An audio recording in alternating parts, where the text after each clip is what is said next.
శివ శివ శంభో శివ శివ శంభో అఘోర ఉగ్ర తాండవం చూపిస్తున్నాడు. ఈ పాట వేరే లెవెల్. అఖండ ఉగ్ర తాండవం సాంగ్ ప్రోమో రిలీజ్ అయింది. ఇప్పుడు యూట్యూబ్లో ట్రెండింగ్లో ఉంది. సో ఫుల్ సాంగ్ నవంబర్ 14న రిలీజ్ చేయబోతున్నారు. నాకైతే వేరే లెవెల్లో నచ్చింది. మీరు అఖండలో చూసుకుంటే చిన్న గడ్డం ఉంటుంది, కానీ అఖండ 2లో ఇంత పెద్ద గడ్డం ఉంటుంది. దాని అర్థం బడ్జెట్ కాదు. సో దాని అర్థం ఉగ్రరూపం తాండవం ఉంటుంది. సో డెఫినెట్గా అంటే దాని అర్థం ఇంత గడ్డంతో ఉన్నప్పుడు హిమాలయాలకు వెళ్ళిపోతాడు ఆ చిన్నారి పాప తర్వాత పార్ట్ 1లో. సో అలా వెళ్ళిపోయి కొన్ని సంవత్సరాలు ధ్యానం చేస్తాడు. మళ్ళీ ఆ పాపకేదో అన్యాయం జరుగుతుంది. సో అప్పుడు శివతాండవం మొదలవుతుంది. ఎందుకంటే ఆది పినిశెట్టి ఎంటర్ అవుతాడు. సో వేరే లెవెల్ ఉంటుంది. ఫుల్ సాంగ్ నవంబర్ 14న రిలీజ్ అయిపోతుంది. వేరే లెవెల్లో ఉంటుంది. తమన్ మ్యూజిక్ అదరగొట్టాడు.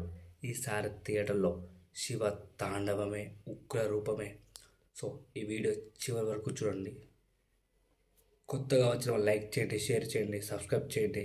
జై బాలకృష్ణ తర్వాతనే ఎవరైనా బోయపాటి సీను, వీళ్ళ కాంబినేషన్ వేరే లెవెల్. సో ఎన్టీఆర్తో తీశాడు దమ్ము, ఫ్లాప్ అయిపోయింది. చాలా సినిమాలు ఫ్లాప్ అయ్యాయి. రామ్ పోతినేనితో ఫ్లాప్ అయిపోయింది సినిమా. కానీ బాలయ్యతో ఫ్లాప్ కాదు, ఫ్లాప్ కానివ్వడు. సింహ లెజెండ్ అఖండ 2 శివ తాండవం థియేటర్లో పూనకాలే. ఇప్పుడు సాంగ్ ప్రోమో వచ్చింది. శివ తాండవం చూపిస్తున్నాడు. అందులో విభూతి పెట్టుకొని హిమాలయాల్లో చాలామంది అఘోరుల మధ్య డ్యాన్స్ సీక్వెన్స్. పాట వేరే లెవెల్లో ఉంది. ఫుల్ సాంగ్ నవంబర్ 14న విడుదల కాబోతుంది. సో ఎంతైనా బాలకృష్ణ ఈజ్ నిజంగానే లెజెండ్. ప్రతి ఒక్కరూ ఈ సినిమా కోసం కళ్ళు కాయలు కాగా ఎదురు చూస్తున్నారు. డెఫినెట్గా ఈ సినిమా బ్లాక్ బస్టర్. మనందరూ తెలిసిందే. ఈ సినిమాపై ఎన్ని వీడియోస్ చేసినా తక్కువే. ఆ రేంజ్లో ఉంటుంది ఈ సినిమా. డెఫినెట్గా కలెక్షన్ సాధిస్తుంది. ఈ సినిమా చూసుకుంటే తెలుగు, హిందీ, తమిళ్, మలయాళం, కన్నడ 5 భాషల్లో రిలీజ్ అవుతుంది. సో తెలుగులో 200 కోట్ల మించి వసూలు చేస్తుంది. ఇందులో హిట్టాకత్తే 100 కోట్లు, 150 కోట్లు, తమిళ్లో 20-30 కోట్లు, కన్నడలో 10-15 కోట్లు, మలయాళంలో 10 కోట్లు. ఇలా మొత్తం చూసుకుంటే ఓవరాల్గా ఈ సినిమా 400 కోట్లు, 350 కోట్ల మించి కలెక్ట్ చేస్తుందని అంచనా వస్తుంది. మొదటి పార్ట్ కరోనా టైంలో రిలీజ్ అయింది 2021లో. అప్పుడే ఈ సినిమా 100 కోట్ల దాకా చేరువైంది. లేకుంటే ఎక్కువ వచ్చాయి, డబల్ కలెక్షన్ వచ్చాయి, దాదాపు 200 కోట్ల కలెక్షన్ వచ్చాయి. కానీ ఈసారి హైప్ వేరే లెవెల్లో ఉంది కాబట్టి దాదాపు ఫస్ట్ డేనే 100 కోట్లు వచ్చే అవకాశం ఉంది.